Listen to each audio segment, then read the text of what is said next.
Lelo ennaku z'omwezi 12 omwezi gwa November. Kimanyi nti no tubulayo 50 days kumalako omwaka guno. Inaku 15 tumaleko omwaka. Nabadde ndyawo n'endowooza okimanyi.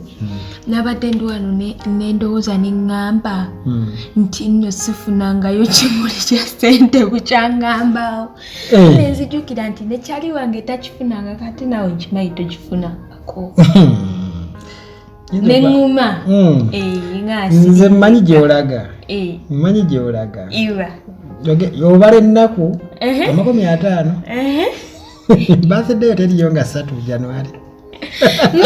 Mbaze zimalako guno mwaka ziba zange waba ziba 5 mu 2. Oyagala nko kimuli kya ssente ku birthday yo. Abana bakoze ebibuuzo banange n'abaana bakyasoma babawa ebimuli bya ssente nze ndi wano omuntu omukulu. Ate kozi birthday yo nga 3 January. Okay. Nesirinze kanagumye. Abana ba form 6 batandise ebibuuzo, right?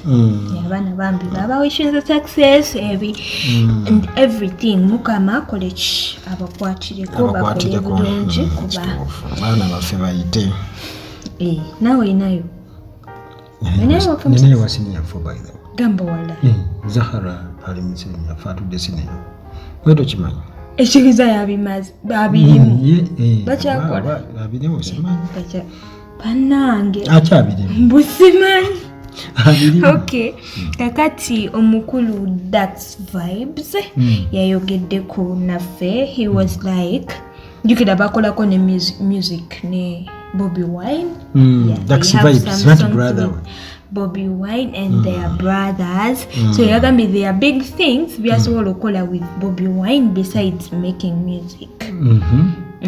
Nagamba kiri better okola okuleta challenges z'aba young musicians zebasisinkana mu industry ne bakola ki. Oba osanga Bobby Wine mbeera ye gyalimu, he can do what? He can push them for a positive change. Okay. Ngeri ye gyalina audience y'amaanyi what and what. So he can be of any help. Ndowooza nga abaana bayise mu taxi. Abali nga Bobby Wine. Bakola music collabos biki? Yeah, maybe yasobola. Waliwo abaana bastruggling with the recording videos. Abaana bangamba ekiri eyo, abaana bali abannaabwe. Nja kukolera nze ka video. Nja kukolera. Okukakkana nga bakuluma. Okonako kubakuluma. Ndowooza kuluma. Ona terminology zizola. Bakulumye ekyo. Kubanga olina engeri gy'ogambye abaana bali abannaabwe. Mbogira nga bakuluma okurecording. Yeah, kuzoli asobola okugamba nga bakurecordinga. Nze ka video. Kuba kurecordinga.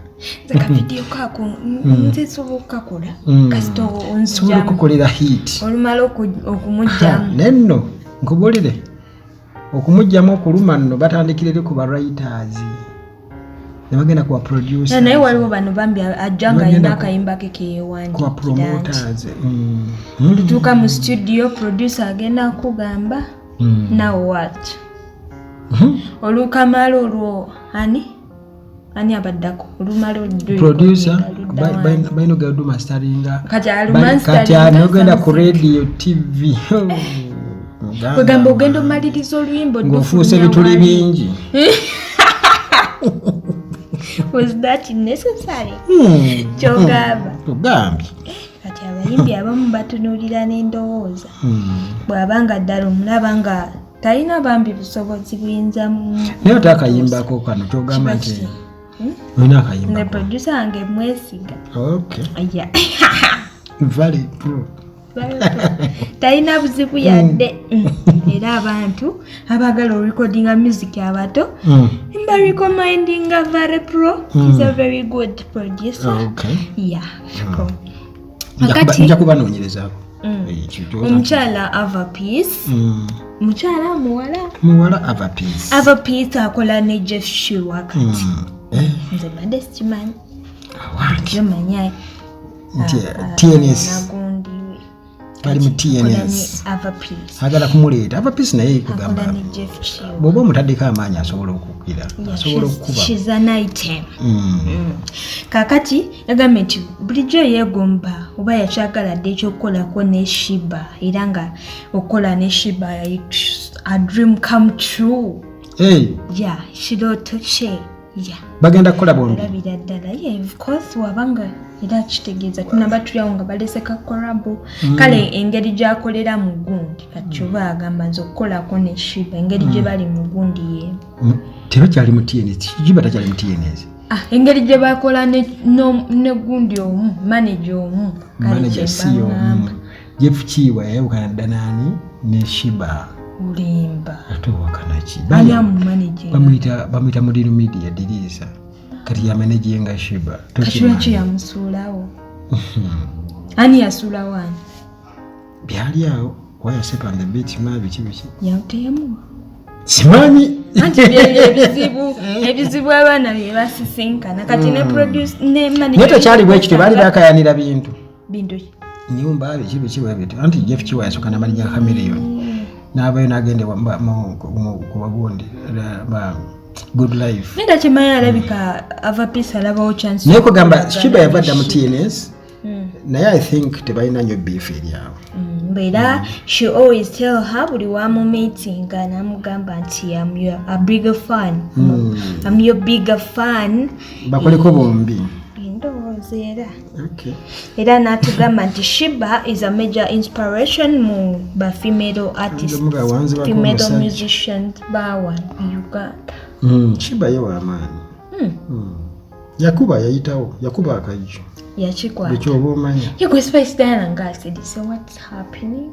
She's not releasing music. I think this coming year aina concert.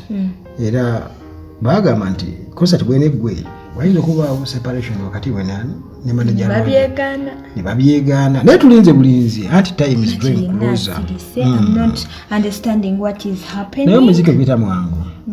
Baga nti yafuna musajja amarange roba kati musajja nzo kubanga mulungi mu kuweta emmotoka sente mulungi naye mu promotion kinga yagwa kubanga ekyo nakyo kiri awo kubaga ekikulu kya byonna manager Roger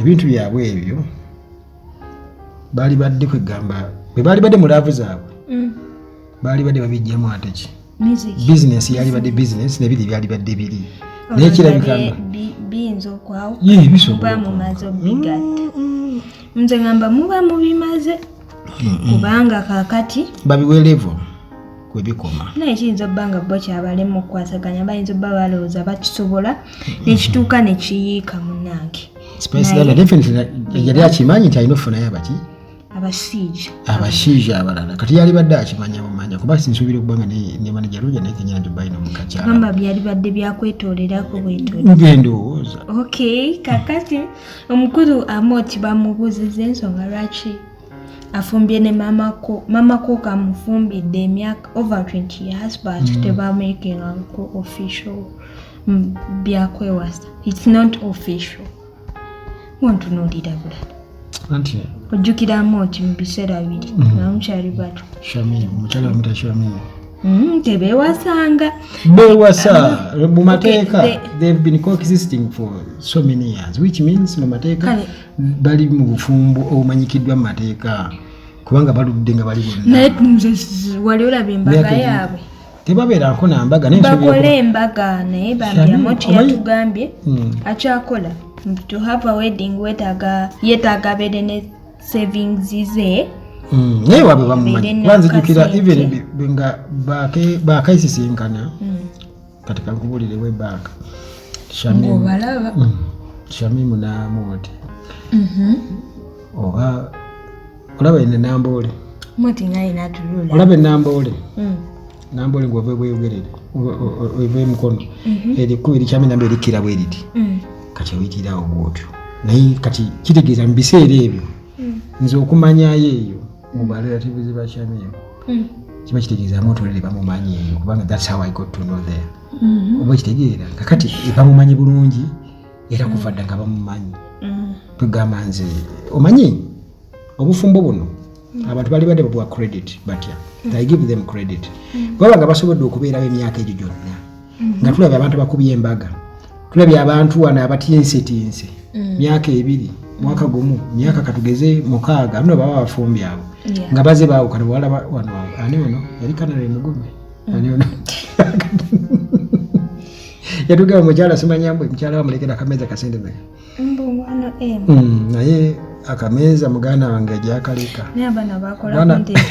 katuni wagiraba eri enzibu ennyongo oli asoma mawulire katuni ng'eri mukugira eri mukukola kiwatu kati ate eyo reality kakati Amoti wabanga badire mukyala we emyaka bagamba over 20 years kale just bambuziza ku byambaga bali badde banakuwalira bali abakola ki abanoba omukyala afumbye tiyamula kuwalira ko just bambuziza ndoza yayagala nga afunye sente nga tagenda akola ki bino ebyansonda tabyagala bali mu muzigo tebali mu muzigo yagala kola embaga nga tagenda kuyilayinga ku muntu yenna ebyo byaku gundi teyalese sente esaawa esembayo gundi yeyama ne gundi yeyamye amazzi Amoti seba akuze myaka gye yali mu 40 something tuve ku taata kooko anyumira ng'ayita kooko zera tanaweza ataano omwana waine emyaka emeka omwana wamwana kooko nalaba wano wamafiina agamba kubanga naye te nawulira bwaba yaliwo nga bazanya side mirror yalimu nze nalaba bamala tino byogerako nembiwa obudde nga bu video waliwo buskits bwa Amoti bwe twalabanga edda nga nkyali ewajaja edda nga Amoti azanya bwe yazanya n'omuwala nze omuwala nali sikyamujjukira naye bamala okwogera nti Amoti wazanyanga ne kooko obuntu obwo edda wendabira nti Amoti waliwo kasikiti wano oyabbirako omuwala essimu n'agenda n'asanga ziddami ku botiiki neyeekola oba kukagulwa naye nga kooko gwe yabbako essimu nga mwana muto busikiti obwo nabulaba nkyali nga mwana muto nga ndi wajjajja nga okuze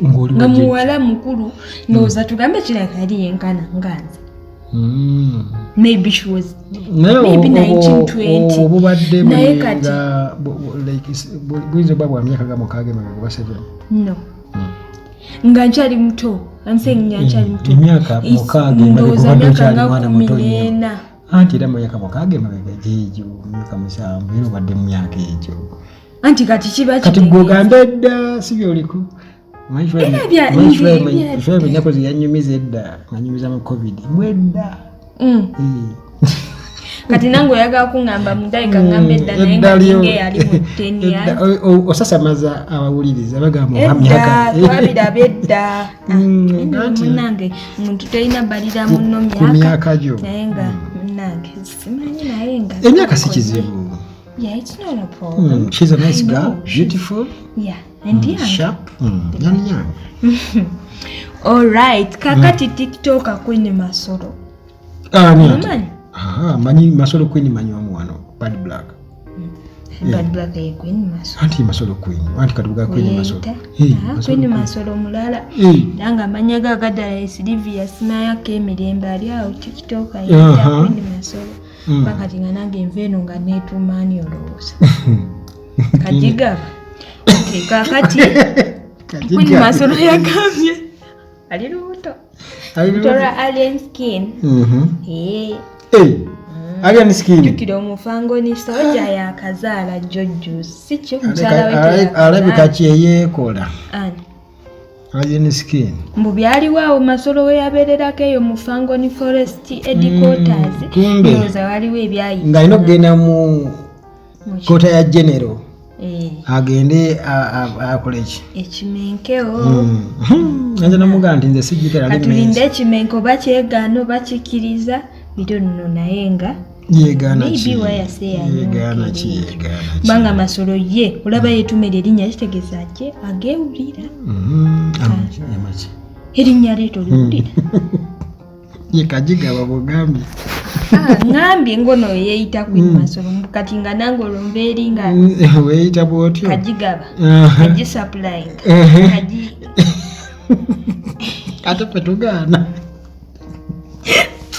nawe Katonda ate nga Uganda at large yennyononye okakasa nze sali bwentu nga nkyali muto ne jjajja wange akimanyi edda edda tugende maaso kakati oyo story eri okutrendinga awo ku social media kibamu muwala bamuyita namukasa Jeniza Imba simanyi namumanya namukasa awalampa Diana Nabatanzi nawe byayogera ku Diana Nabatanzi biki but why do you kuwalampa atakuwalampa why do you kuwalampa abantu abesi content wana ndi mutono nokufuna kati ani ali mutegedde saa zino tetumwogerako Diana wabali ibawa eroje Lydia Mbusimanya she has a lot of stories kakati sembuza alino kubanye mukwano gwa Lydia Jasmine